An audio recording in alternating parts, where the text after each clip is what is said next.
सवाल यह है इनका इलाज क्या करें, घुसपैठियों का क्या इलाज करें, धर्मांतरण कैसे रोकें। बात हो रही थी राम राज्य की। हां, तो एक था यूनिफॉर्म एजुकेशन सिस्टम, आज बाद में बात कर लेंगे। एक था यूनिफॉर्म सिविल कोड, वो भी बाद में करेंगे। पहले बात कर लेते हैं भय बिन होय न प्रीति।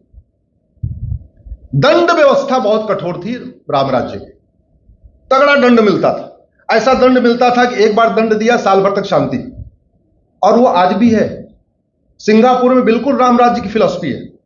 एक व्यक्ति गया 900 ग्राम गांजा लेके एक कॉलेज के पास, वहां पे गांजा बेच रहा था, उसको पकड़ा, उसका narco polygraph brain mapping test किया और करने के बाद उसको उठा के फांसी दे दिया। उसके बाद से सिंगापुर में कोई गांजा लेके नहीं जा रहा।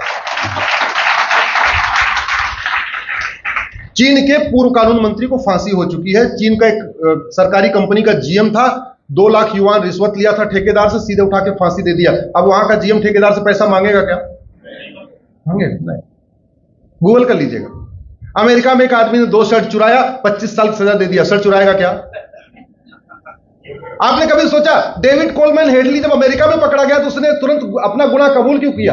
वो इसलिए कर लिया क्योंकि यूएस में झूठ बोलना बहुत सीरियस क्राइम है। वहां रेकी करने की सजा 10 साल है और झूठ बोलने की सजा 10 से 20 साल है। उसको कानून पता था। जैसे ही पकड़ा गया तुमने रेकी किया, बोले हां रेकी किया, तो 10 साल सजा हुई। अगर वो कह देता रेकी नहीं किया, उसका नार्को पॉलीग्राफ ब्रेन मैपिंग करते और कंफर्म हो जाता है झूठ बोल रहा है, उसको कितनी सजा होती? 20 साल।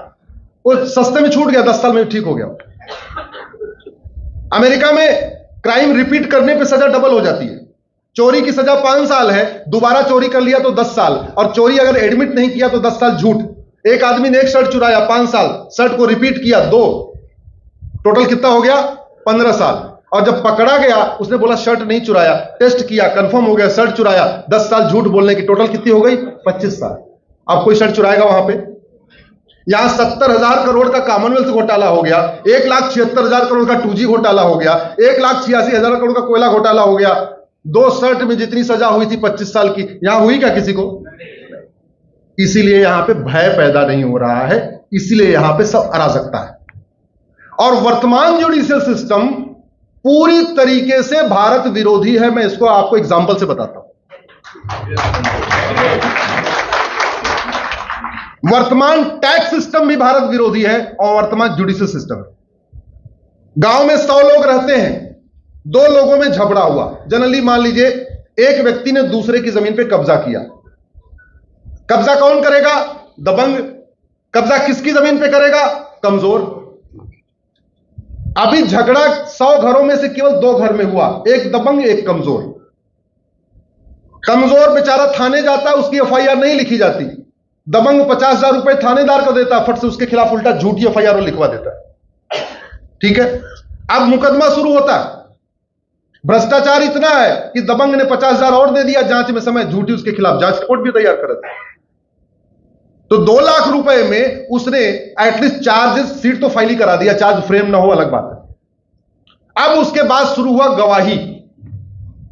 तो दबंग अपने पक्ष में, दबंग ने गलत किया है लेकिन गवाह तो चाहिए, तो वो 10-10 हजार रुपए देके गवाह खरीद रहा है। 20 लोगों को अपना 2 लाख रुपए दिया, 20 गवाह खड़े कर दिए। वो गरीब क्या करे? उसके पास तो पैसा नहीं, लेकिन उसके पास सच था, तो गांव के जितने गरीब थे वो उसके पक्ष में गवाही देने आ गए।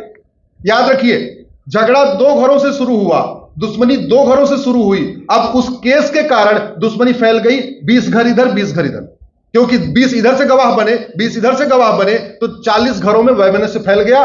जो रोटी का रिश्ता था, तीज त्योहार जाते थे, होली दिवाली मनाते थे, वो बंद हो गया। अब मुकदमा चलेगा 10 साल डिस्ट्रिक्ट कोर्ट, 10 साल हाई कोर्ट, 10 साल सुप्रीम कोर्ट। जब तक उस मुकदमे का फैसला नहीं हो जाएगा तब तक वो गांव 2 फाड़ हुआ रहेगा, आधे इधर आधे उधर। हमारी सामाजिक समरसता में सबसे बड़ी बाधा यही है। मुझे समझ में नहीं आ रहा है, सब कुछ एडवांस हो गया, सारी टेक्निक एडवांस हो चुकी है। पहले सच कैसे उगलवाया जाता था? नहीं, शपथ, लोटे में जल, तुलसी, थोड़ा सोना, और इतना अंदर खौफ होता था, उससे बोलते थे उठा के बोलो तूने ये अपराध किया कि नहीं किया, तूने उसकी गाय चुराई कि नहीं, या उसकी भैंस चुराई नहीं चुराई। वो बोलता नहीं जी चुराई चुराई, ऐसे ही होता था ना। अरे वही सिस्टम कर लो।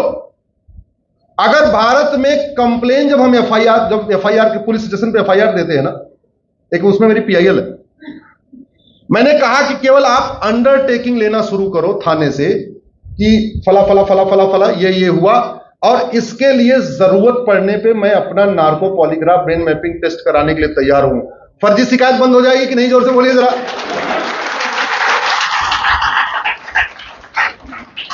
जब गवाही की नौबत आए तो गवाह से एफिडेविट ले लो, हम जो गवाही दे रहे हैं बिल्कुल सच दे रहे हैं, और जरूरत पड़ने पे मैं इसका नार्को पॉलीग्राफ ब्रेन मैपिंग का टेस्ट भी करा लूंगा। और मुझे पता है, एक लाइन और लिखवाना है, मुझे पता है कि झूठी गवाही देने पे 10 साल की सजा होती है।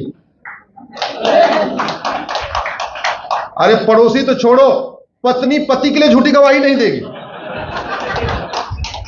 भाई भाई के लिए झूठी गवाही नहीं देगा, और जब झूठी गवाही नहीं देगा तो मुकदमा लंबा चलेगा क्या?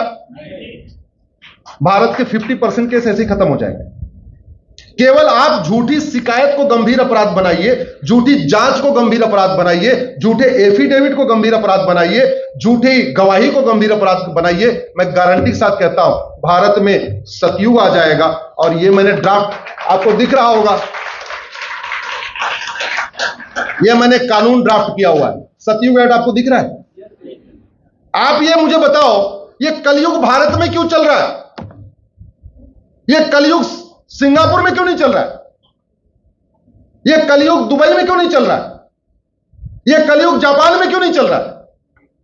ये कलयुग भारत में क्यों चल रहा है?